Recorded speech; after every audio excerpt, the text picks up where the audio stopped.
Welcome to the AWP University, a construction industry institute, registered education provider.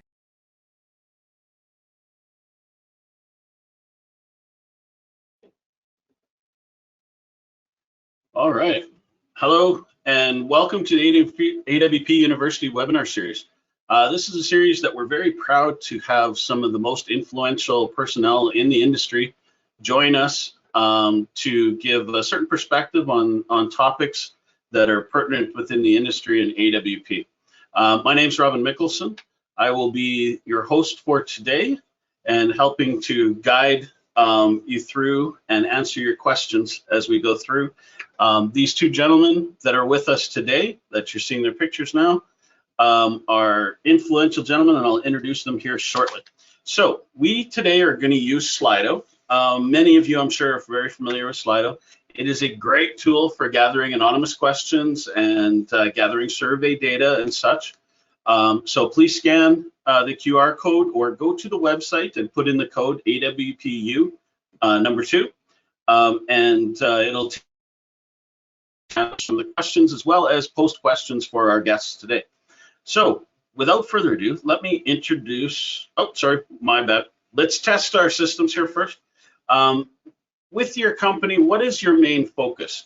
If you get into the system and answer some of those questions real quick for us, just there we go. We've got some life, some people that are answering questions. That's great.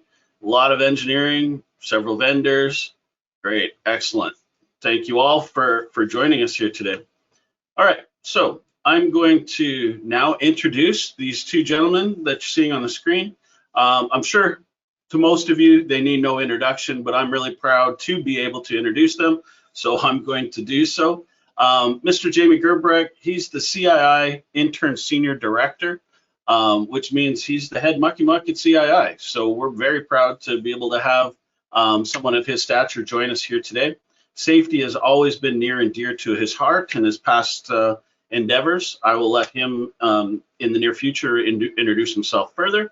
And then, of course, Mr. Jay Prakash, very influential, very skilled individual in AWP. He's led several AWP implementations, presently on an LNG project.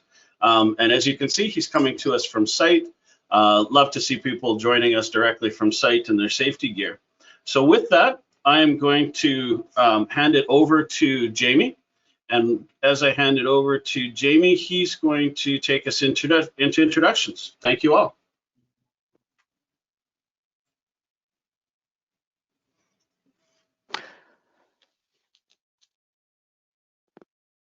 So my name is Jay Prakash. I guess I'm starting with the introduction. I've been 30 plus years on projects and operations, working in various operative and project management roles, including an HSE manager role.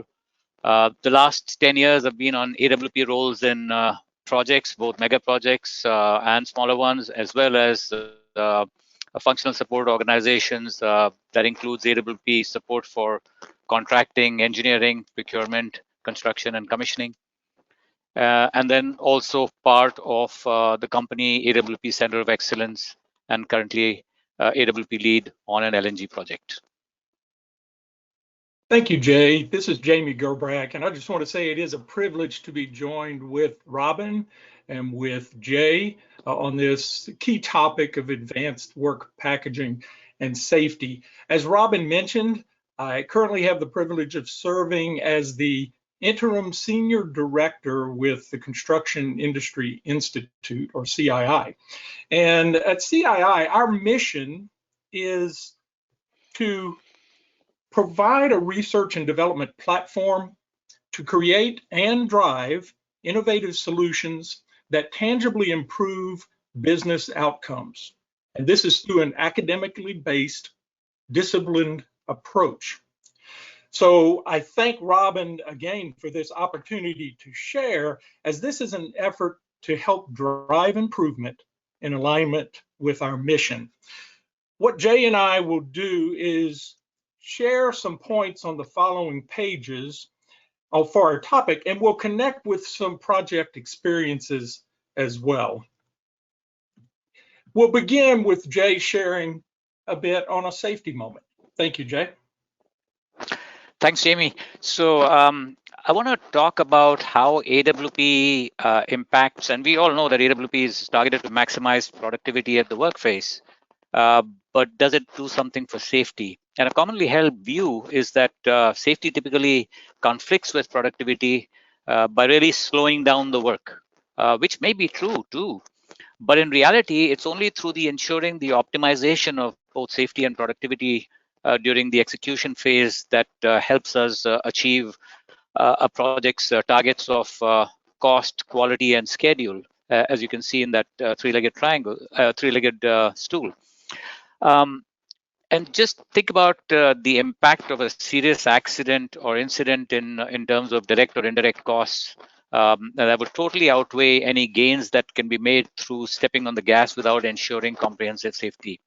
And I'm going to narrate an experience that I myself had on a project on which I'd been sent in on a rescue mission. The project wasn't doing that well, and we were expected to bring up the productivity and hence progress. And we did that through organizing, planning, the usual processes, organizing, planning, and constraint management and execution and aligning them. Not that we ignored safety, but and when we were really satisfied with the results that we were producing, but then there was this life-altering event that brought progress totally to a halt.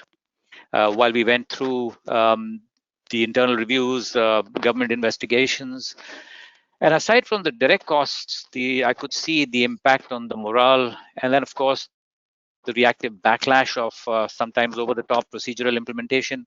So all those gains that we had made, we lost all of that and probably more.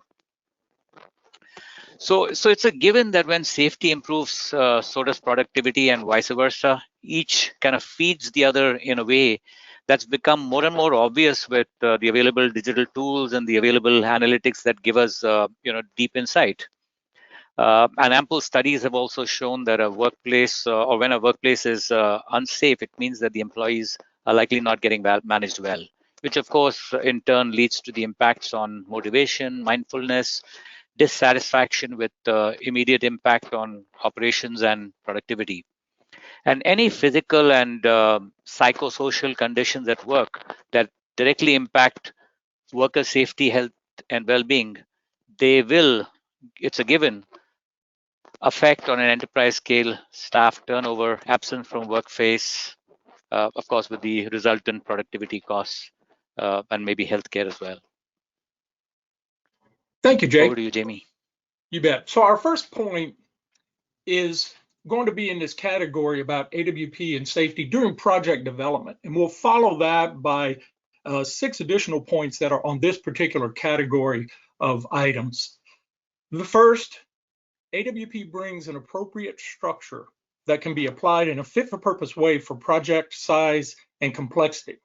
So with the flow that includes interactive planning, identification of construction work areas, development of construction work packages, engineering work packages, and installation work packages or field work packs, sometimes work packages for procurement and systems.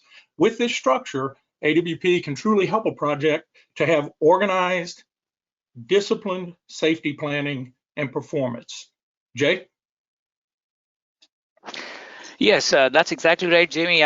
This really is about ensuring that we set up right, and it's the multi-stage risk identification through the packages, and of course, ending up in the front end E&P coordination for providing elements of construction to the work phase.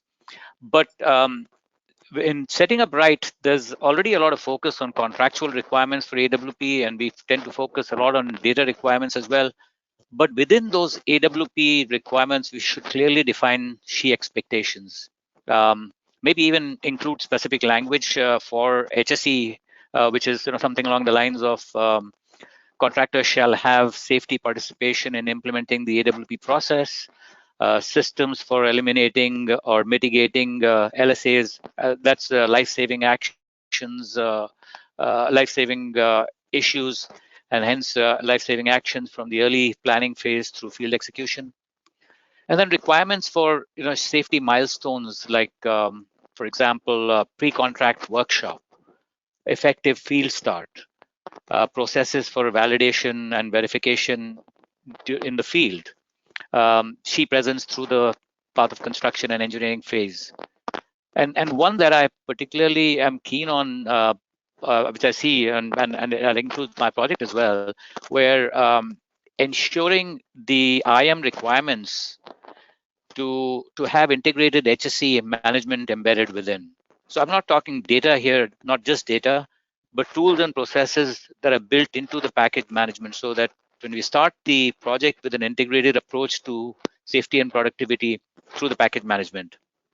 And whether it's AI-based tools or just paper-based processes, we need to ensure that integration with the packages. Thank you, Jay. Timely input. AWP brings various stakeholders and individuals from multiple disciplines together to enhance safety planning. On one Gulf of Mexico project, it was with a mindset of AWP planning and constraint management that I was able to help ensure timely input was provided to the engineering manager regarding site drainage planning, and this ultimately avoided what could have been extended downtime and delays when a major hurricane struck that region during construction. With all the challenges that were being faced in the region after that hurricane, it was very encouraging to the workforce to be able to return to work so quickly. And this, of course, flows right into the enhanced communication across disciplines that can happen with AWP. Because of the AWP vocabulary, that vocabulary where you're talking about packages and you have clear understanding of what individuals are sharing, it can provide for the beneficial context and clarity in the communications across the project team. Next, the path of construction development can include effective constructability. That kind of constructability input, as we're engaging the various disciplines, including safety planning being incorporated, is one of the benefits that AWP brings. Jay?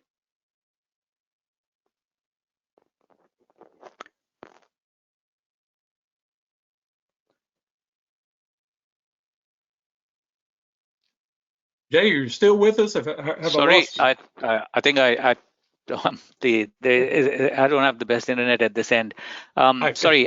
So yes, the path of construction session. I mean, you're going to have the multiple disciplines: construction, engineering, operations, procurement, maybe subs as well. The effectiveness of constructability, we should include experienced chief personnel in the team mix, and where it comes in really useful is in ensuring the thorough planning of starting with the build sequences, locations, heavy hauls and material handling, job site access and travel paths, congestion, stacked work, overhead hazards, early area paving, worker density, extraneous factors, weather impacts, regulatory. So that's where having safety in the mix for the path of construction process would help. Very good, thank you. Back to you, Jamie. CWPs and EWPs being leveraged for safety and design, particularly with the EWPs, and for look-ahead planning with the construction work packages. Jay? Yeah, I have a lot of energy on this one because this is the opportunity for AWP to really drive in safety considerations. These need to be discussed and documented right through the development of all the work packages so that you cover the risk mitigation and make sure that it's at the forefront of all our efforts. Prepare a risk register for each CWP, inclusion of, again, the LSA details that are pertinent to the work scope. And just ensuring that the design, during the design phase, we have that focus on safety input. And I'll give a couple of examples from one of the projects that we've had. Ensuring the correct sequence, that means target reduction of working at heights, bull rigging, scaffolding, And all of these need to be identified. And one of the things that we found on that job was that we needed to expedite small bore piping fabrication, which is coming from another vendor, to execute more sequentially versus what would have been done typically, which meant coming back in later to install the pipe in a pretty tight area. So driving engineering, well, deliverables and material equipment deliveries to support that concept, that sequence was important to achieve that.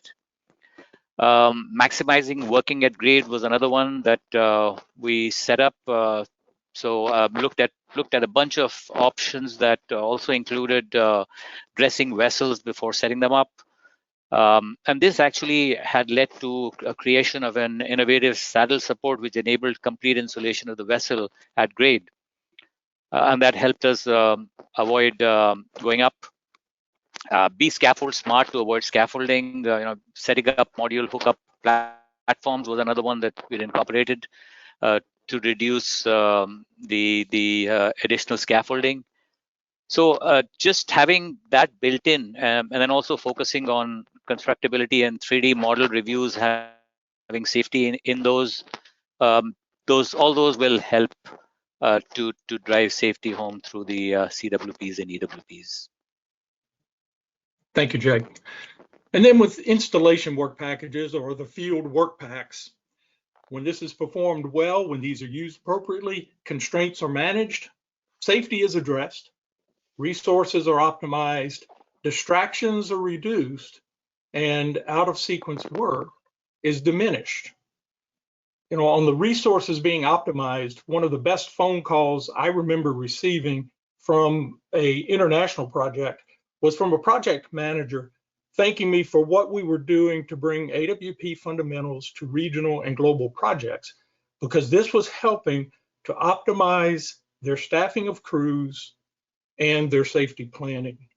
On out of sequence work being diminished, in the last AWP University webinar, I recall Eric Cravella, he was describing a well-developed path of construction as a work of art. And when one senior project manager on an AWP project was sharing with me how amazed he was to see pipe spools arriving on site from the piping supplier on schedule and in sequence for the first time in his almost 30-year career on a project of that size and complexity, he said, Jamie, it's like a work of art supporting safety, productivity, and other performance dimensions. Jay? Thanks, Jamie. Yeah, so this is where the rubber meets the road. IWPs, through the AWP system, the installation work packages, they help in providing a structure, a very defined scope of work towards which constraints can be managed and safety addressed. The structure of the package itself, that gives us a lot of opportunity, getting in, the 3D visuals, everything relating to that location, if there's any specialty requirements, working conditions for the package, and just have a section dedicated to the identification and management of the shear risks.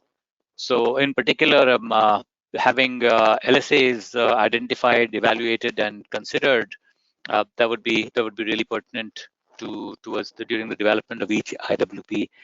Things like if there is working at heights, there's a rescue plan in place, fall protection plan, MSDS sheets, emergency contact lists. All of those can be part of the installation work package. So along with that scope of work, the defined scope of work, also a procedure on how one can go about addressing that scope of work. If there's any SIMOPS in the area, all of that can be defined in the installation work package itself. Jamie. Very good. And then the last point in this category of AWP and safety during project development is around scope clarity. So success with permitting, simultaneous operations, adjacent activities, etc. I'm remembering an overseas project that reported a substantial reduction in work permitting time because their IWPs provided clear work scopes and safety provisions to operations. So this was a project that was taking place in an operating facility. And for the first time in the experience of some of these individuals, they said with those field work packs that they were able to use to make sure they had good, clear communication with the operations team, that was really facilitating a relatively quick turnaround on work permitting.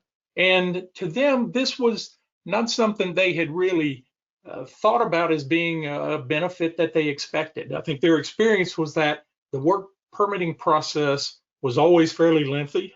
It was thorough, and they hadn't really realized how much of a difference it would make until they actually got into the use of the IWPs as part of the work permitting communications process. And they were somewhat surprised. They were blessed by the benefit that came. Of course, a lot of this was around safety, as operations would be keenly interested in how well each of the scopes associated with the IWPs were planned well for safety. And now the next points we'll bring up are a little more specifically pointed toward the construction execution phase. First of all, AWP and safety during construction execution has the safety focus that AWP brings the opportunity for during that IWP planning and development. We covered a little bit on this already, but Jay, let me let you take it further.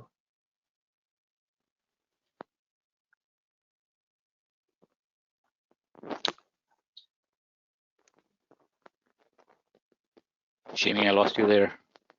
Okay, we got you back. Sorry, that's So, part of the challenge here. That's right. yes. No, this one's of course this is vital.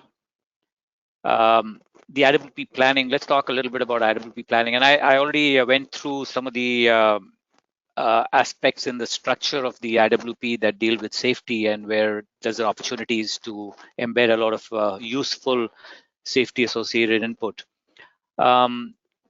Ensuring that we do that, I mean, that's just putting it in there, but ensuring that you have a process for a review, a safety review of the IWP. Yes, every single package needs to be reviewed by safety. Firstly, of course, the planner has the first go just to look at if there's any obvious LSAs that can be evaluated and considered during the development phase. And then any other risks that can be identified by the planner. But the safety advisors or safety personnel, when they go in and take a look at the scope of work, they'd be walking through the methodology as well and looking at how they could provide active and constructive input into the content of each IWP. So within the structure, specific LSA input by the planners, and then a safety review of every package. Another thing that I've found is that if you embed a pre-execution walk down, maybe a week or so before, so you should have all the IWPs as the AWP requires, all the IWPs built and constraint cleared a couple of weeks before the actual work takes place in the field. So that a week or so before that, to have the pre-execution walk down, which would cover, and it should be a joint walk down, construction, safety, if there's any subcontractors involved, ensuring that we walk through anything that's already been captured in the IWP, but also issues of simultaneous operations, issues of the local hazards in the area, which can go into the JSAs. And this also helps with ensuring that you have all the materials laid out for the execution that helps the productivity.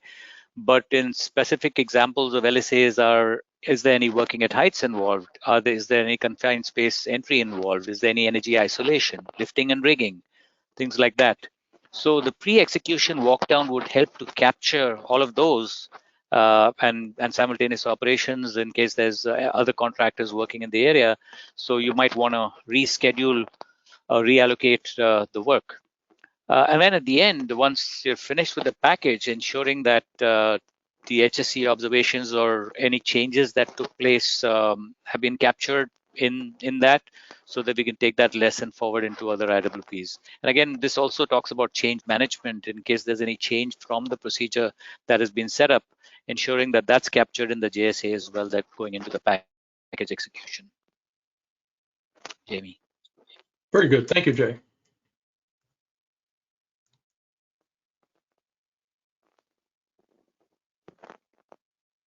So the next point, the area-based aspect of installation work packages can help to reduce unnecessary movement of crews around construction sites.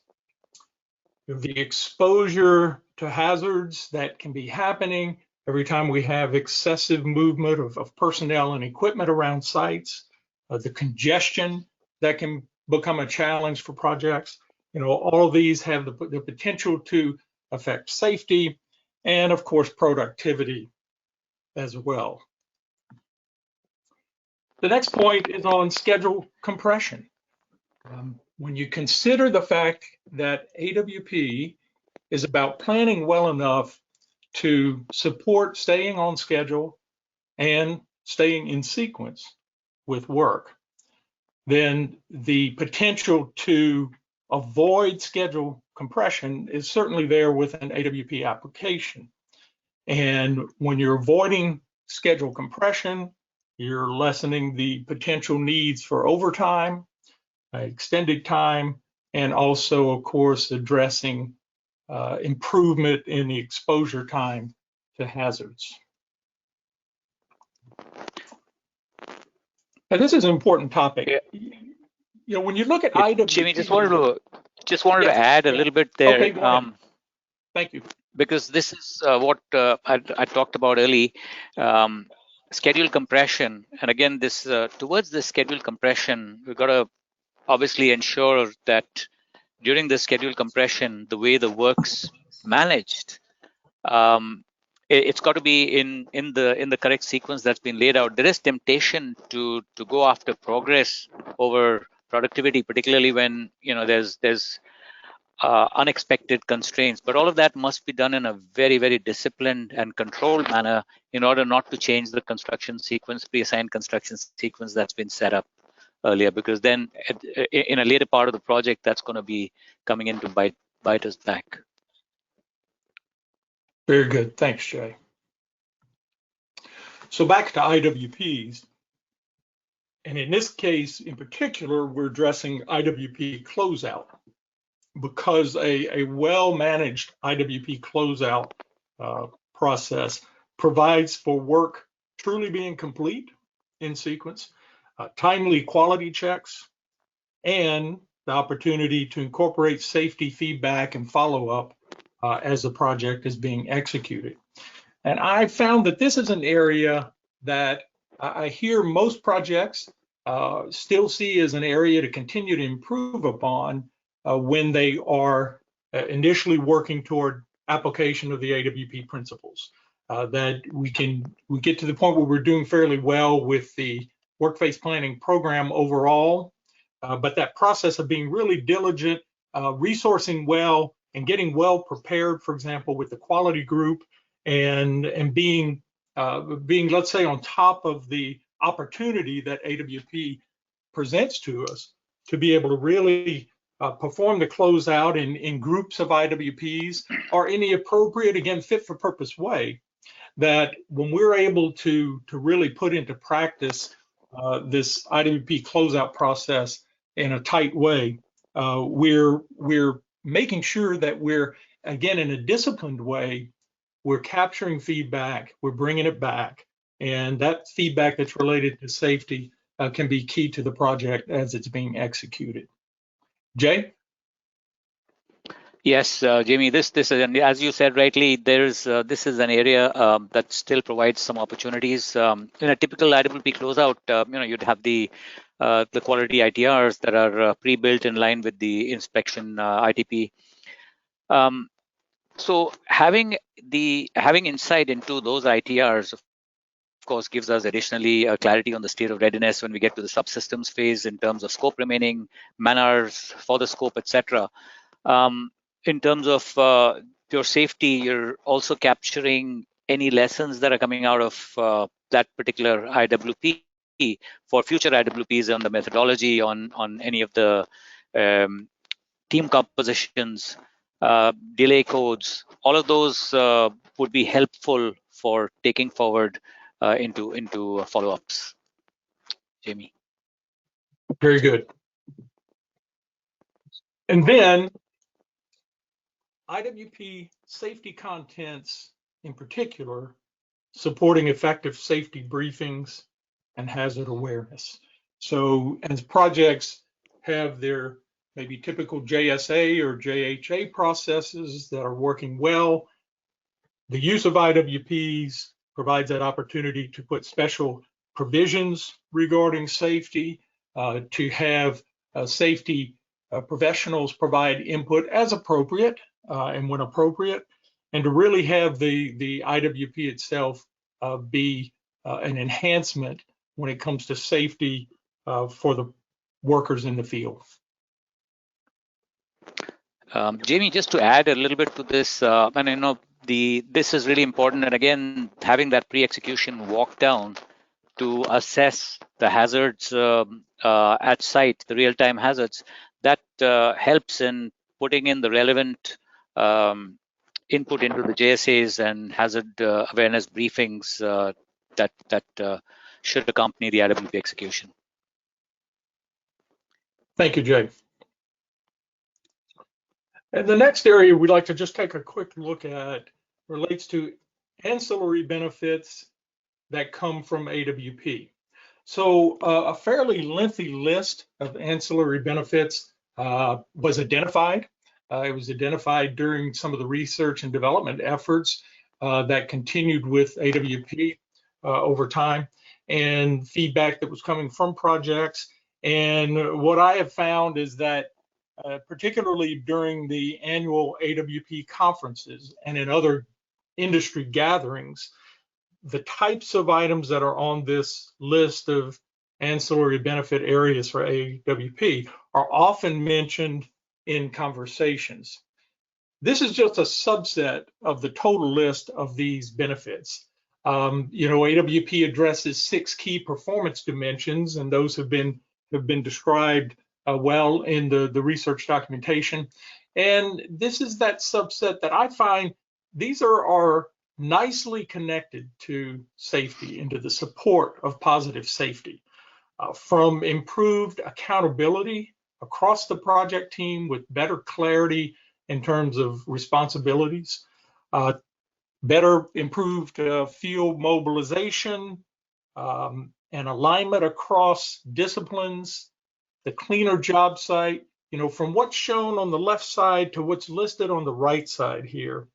I see that all of these are very important elements of improvement that happen when a project team is truly doing a good job of implementing the fundamentals of AWP.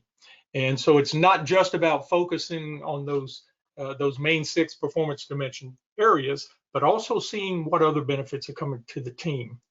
And when you look over to the right, reduced uncertainties, you hear frequently individuals talk about AWP helping a project to have fewer unknowns and more knowns. And I've seen that to be the case.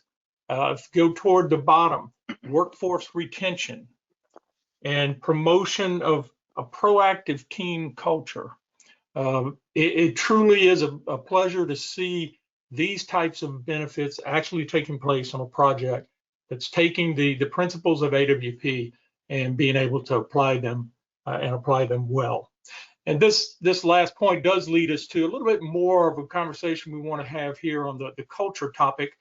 Jay, would you like to add to any of the content here? Yes, absolutely, Jamie. Thanks.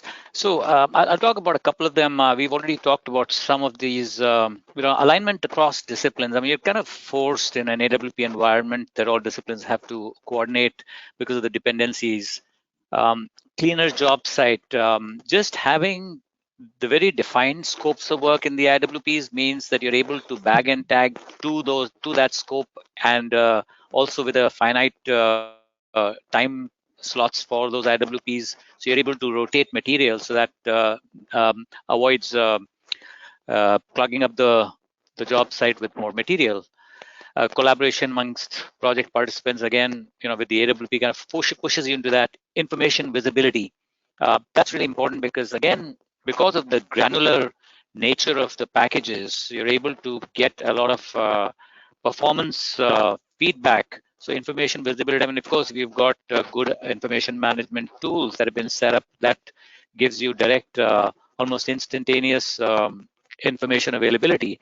But even without those, just the nature of AWP results in more information visibility due to the granular work scopes. And of course, all of this information visibility leads to quicker and more informed decision making and readiness. And then the construction processes, the streamlining of those is definitely helped. And all of this leads to, improved morale, workforce retention, better productivity, and again, what Jamie talked about in a proactive team culture, safety culture establishing at site that helps this and and helps the workers to have more faith in the management, seeing that they're being well looked after, seeing that the site's being well looked after,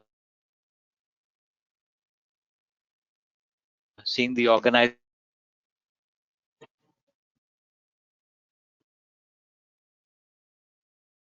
Jay, it's breaking up a little bit. I'm going to go ahead and jump back in. The disciplined approach, all of those contribute to a great team culture. Thank you, Jay. Yeah, excellent. Great point to mention at the end, Jay, because I want to expand on that a little bit. The promotion of the proactive team culture. We have one of the joint working groups at CII connected to AWP where we've spent some time looking into more about the organizational culture topic and have looked to have organizational culture be described as being based on shared attributes that contribute to the environment, such as values, vision, expectations, attitudes, leadership styles, and role modeling, and ultimately to simply state what an organizational culture might be described as. One individual said, it's the way things are done around here. And as I think about that and some of the experiences we've had with projects using the AWP principles and seeing the effect on that environment that's created, it's truly something that is different and can be different from those who've been in industry for some time, working through various projects in the past, and then applying AWP in a way that is different from what they're used to. So on the culture topic, I want to put up a few points here that I believe relate well to what AWP does to help influence the culture. A project that's performing AWP well, I've seen really be able to take advantage of effective planning. Not only do they value that planning, but they realize the value of the planning as they go along. They have information management transparency. It's a collaborative alignment environment. That common language and data of work packaging is helping the project with that transparency and helping to drive progress. That tracking and reporting of real progress, real physical progress, becomes something that's easier to work with, easier to report in an AWP environment. And then on the right side, the organized office and field work environments that come about. The care and respect for people that's demonstrated as the right planning is done up front, all the way from planning early in the project through engineering and procurement and construction planning, demonstrating care for the workers who will ultimately be in the field performing construction. This all helps bring about more of a rewarding workplace execution experience. It builds positive morale, and ultimately, I believe, helps with the development of commitment and confidence that the project team individuals have toward achieving the project objectives. Essentially, we create a project environment that better enables achievement of the project objectives if we're able to apply these AWP fundamentals well. And one of my most enjoyable visits ever to a project team in the field construction phase was in a Gulf of Mexico region where I met with crew members to hear about the positive difference that effective workplace planning was making on the project, including in safety. And some of these crew members were highly experienced. Again, they had over 30 years of experience in their craft areas. And they indicated that they had never experienced the AWP workplace planning level of planning and organization. And these crew members were smiling as they talked about the benefits that came. You could see the difference that it made to them. They talked about how individuals on other project scopes were asking them how they could get on this project that had the improved workplace planning taking place, because they could see the difference and they saw how much the workforce was appreciating all the planning that had happened. So this cultural impact, this positive cultural impact, you could hear it, you could see it, you could feel that positive environment and culture. So that's what we wanted to share on that topic. Jay, would you like to share any points on that? Yes, Jamie, that was all so powerful. The result of all of this on the positive morale obviously contributes to improved productivity, improved project performance. And one of the things that I would like to emphasize on is that it helps the worker deal with the expectations of both safety and productivity. And really looking at that, it's the most important person in a work environment is that worker, the person who's carrying the exposure and hence the risk in performing the task. And integrating safety with productivity will help him or her both protect themselves and the interests of those they're working for. So it's really important to remember that as a outcome of AWP and both safety and productivity impacts that we see. Very good. The workers that I spoke to on that Gulf of Mexico project, they were not able to say that in the past, what they were experiencing on this AWP project was the way things are done around here. But they sure wanted in any further projects that they would work on for those AWP principles to be carried on once they experienced what that was like. Thank you, Jay. And thanks to all of you for listening to what we had to share today. We really appreciate it. All right, thank you, gentlemen, so much for presentation. We're going to move into questions now. So we've got quite a few questions that have been shared with us. Feel free to scan the link, if you will, that QR code in the bottom, or go to slido.com, pound AWPU.2. I guess I probably just aged myself by calling that pound instead of a hash, but let's go ahead and take a few questions here to keep them coming in. This is great, and again, I thank you guys for the great presentation. And Jay, hey, it's great to see someone calling in from site, fighting the internet to be able to meet with us and present. It was great to have you in from site as well as you, Jamie, obviously. So thank you, gentlemen. All right. So let's move forward into some of these questions and move forward. So is the slide deck shared at the end? So gentlemen, will you be able to supply the slide deck for us to share to the audience? Yes, sir. Okay, excellent. Good, clean answer. So yes, we will.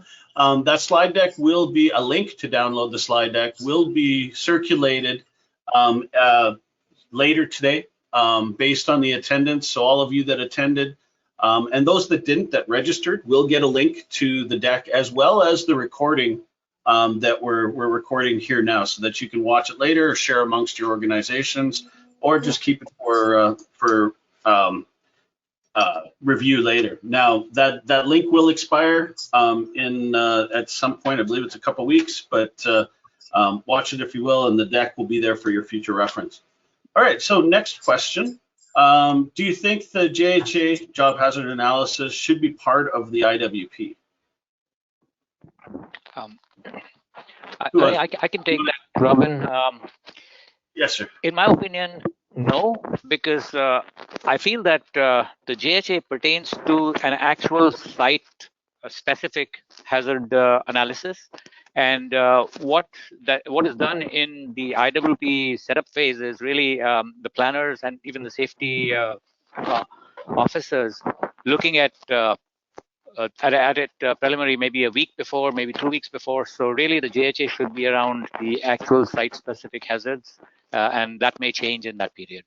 So I wouldn't include that with the IWP. All right, Jamie, you got anything to add? Yes, Rob. Yes, I see it the same way as Jay, and I've actually seen it go either way. I do like the fact that companies typically have a JSA, JHA process that they have used for some time. Workers are familiar with it, and it should be able to be something that is continued, where the safety content in the IWPs could be supplemental to that. It could include special safety provisions, or in some cases, maybe having some JSA related content in the IWP could be beneficial. I think as a project team thinks about efficiency and thinks about the flow of work and their processes and the individuals involved, they have an opportunity to consider the options here. But overall, I like what Jay has suggested, that it doesn't have to necessarily change the way the JHA processes are being carried out.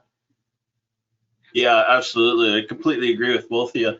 The one thing I would add to that is, as here at the university, when we train in IWP development, one thing that we promote heavily is adding a safety checklist into the IWP. And I call it a safety checklist because that's exactly what it is. It's a pre-delivery safety checklist, not to be associated with the job hazard analysis. That's a in the field, in the beginning of the day, in the beginning of the activity monitoring tool. The pre-delivery safety assessment, what it is it's to get everybody thinking about safety prior to the issuance of the IWP. So that when you look at it, you get in there and you say, okay, holy crap, we've got a lot of at heights work here. Is everybody registered and everybody trained in fall arrest? Or we've got confined space. Has everybody got their safety suits for confined space? Those types of things to get thinking about it earlier, but still do the JHA at the field level. So thanks, guys. I think that was a great question. Thanks for who sent that in. All right. Do you suggest that safety personnel review and sign off on the IWPs? Amy, Yes, absolutely. I think it's important to have the IWPs reviewed by the safety personnel. Like I mentioned, the planner has the first go at assessing the hazards, and he's probably likely to just stay with the LSAs, the serious ones, and the safety personnel would be able to dive into more depth, walking through the methodology of execution and seeing what more they can put in, what more can go into the JSAs that are going to be produced from there. All of those can be input by the safety personnel. And of course, there may be other things, other extraneous factors as well, looking at FERC factors, looking at weather factors. All of those can go in the review. Yes, and Robin, I'll add, of course, it's important to consider, again, the flow of work, the efficiency, and the resourcing, the staffing, to be able to include safety professionals being a part of any review of safety content in IWPs, so that there's not a challenge to be able to keep that flow of IWPs being prepared. Okay, excellent. Just as a follow-up to that one, there was one addition here. Do you think that the issuance to the safety or safety having a review of the checklist would cause a logjam at safety for them to review those things? I wouldn't say so, because that's where the appropriate staffing that Jamie talked about, that's what comes in. And even if, and that's where you need to have the processes set up in such a way that gives the opportunity and the time for the safety reps to be able to review that before release. Yeah, and I think it's not necessarily a situation where a safety rep needs to completely review every intricate aspect of an IWP. It's mostly so that they scan the IWP and identify any potential hazards that are coming, as well as give them an idea of what the upcoming scopes are for them to participate in the installation or participate in the activities on site more effectively. So it's kind of a heads up, and it helps them to analyze it. You definitely don't want them to be spending every minute reviewing those. So it can, as referred to here, cause a bit of a log jam, but it's important to manage it so that it doesn't, and ensure you understand what they're looking for, that it's real quick understanding of what's coming. All right, so thank you guys. How much do you think the TRIR can be lowered with AWP? So total recordable incident rate. It's kind of a loaded question, isn't it? It's a little bit based on the situation and the problems that may arise on site to be affected by this type of application. What do you guys think? Yeah, I'd love to say 0, but I know practically speaking, for all the efforts that everybody does on the projects and the efforts of the workforce as well, incidents can take place. It can be as simple or complex as somebody having a brain freeze. But what our efforts with is always to minimize any opportunities, making sure that the site is as safe as can be, making sure that processes are set up to facilitate imparting of all the lessons, and ensuring that everything that we talked about in terms of safety considerations at every stage of AWP through CWPs, through the design phase, and then of course in the structure of the IWPs, the execution of the IWPs, all of that is targeted towards lowering the TRIR. Yeah, Jamie?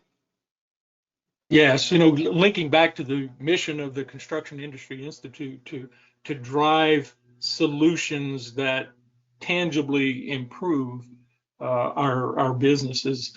We see AWP as certainly being one of the solution areas, and look toward that TRIR being 0, as Jay mentioned.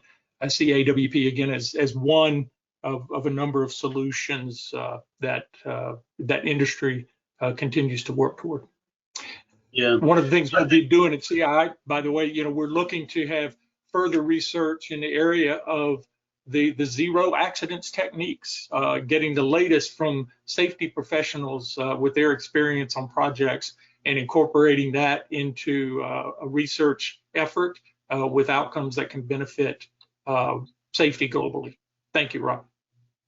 Yeah, you bet. And just as a further plug for CII on this, I would say that this is probably, looking for a specific number, it's going to lower it by 0.1. Well, you can't really tangible measure like that. But what we can say is statistically within CII, we've seen year after year that the CII members' TRIR numbers are lower than the rest of the industry. And that's due to the implementation of best practices such as AWP. So it's statistically proven that the CII best practices do help lower the TRIR. What exactly the expected lowering of with AWP would be a little bit elusive based on the project's situations, but it's definitely a tool that helps, and it's proven just by seeing how statistically our CII members are ahead of the game. Wouldn't you say so, Jamie? Yes, thank you. Yeah, absolutely. All right, so next one. We've got just a couple minutes left here for questions. So would you have the PTW mentioning the corresponding IWP and how a head IWP are issued to PTW coordinate? Yeah, so I can take that, Robin. Oh, sorry. So yes, absolutely. I think there is opportunity there to relate the PTW to the specific scope and a very definitive scope. And that's where when I talked about the integrated systems, having systems that can capture that during the package management, ensuring that you have the relationship with the permit, that helps for a speedier transmission of the permit to the work phase as well. And the IWPs issued to the permit coordinator, again, that would depend on the site. I'm used to seeing the request for a permit going in a couple of days before in terms of planning on a live site. And then IWPs themselves, they would be going with as part of the request for package for the PTW, the IWP would go as part of that request. Excellent. Yes, Thank you, Jay. And Robin, with that, with that project that I'm familiar with, that were very, again, pleasantly surprised by how well the IWPs helped them in this area.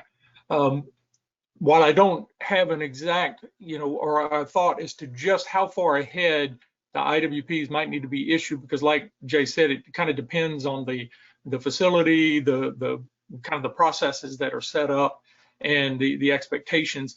But I think by having that linkage of permit to work and IWP parameters, you can establish the expectations around timing in working with operations. You have something very powerful to help you use as a tool to communicate well and to flow chart the process, get the timing expectations defined, the people, the individuals that will be involved, and have clarity around how permit to work will actually flow well for the project. Excellent. Thank you for that add, Jamie. So one final really quick question. IWP safety checklists are considered as secondary constraints. Am I right? I would consider them as, it depends on your terminology as secondary or primary, but they are considered an early constraint for analysis for every IWP when using the checklist. Such things as, the crew mix that you're going to be utilizing, as well as the time of year that you're issuing, weather conditions, such like that. They're considered primary constraints that need to be looked at. So anything to add on that one quick, guys?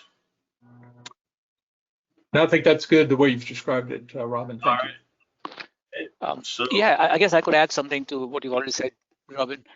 Yeah, go ahead. I agree with, sorry. Go ahead. What I was going to say was agree with everything that you said in terms of the safety checklist.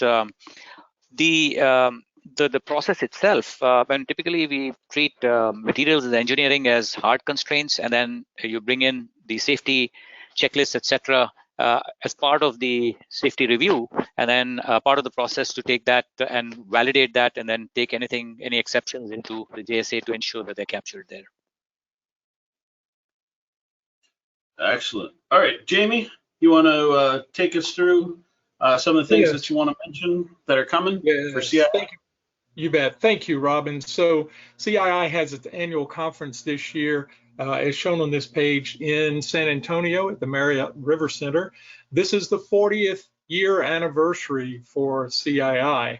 And with that, we're really looking forward to having a nice turnout. It's in a convenient location, I think, for companies that have a large base of employees and individuals, team members that are in Texas and in the Gulf Coast region. In addition to that, you can see the dates, July 31st to August 3rd. The main two-day conference is on August the 1st and August the 2nd. The day before, July 31st, and the day after, August 3rd, are for committee meetings, certain CII-specific subgroup meetings. But that two-day conference, I think, is something that folks will really appreciate being able to participate in terms of what they'll learn and the sharing that will take place. And I really have a goal this year to try to get a larger number of individuals that are in the lower number of years of experience, bring more of the next generation, so to speak, into a key CII event.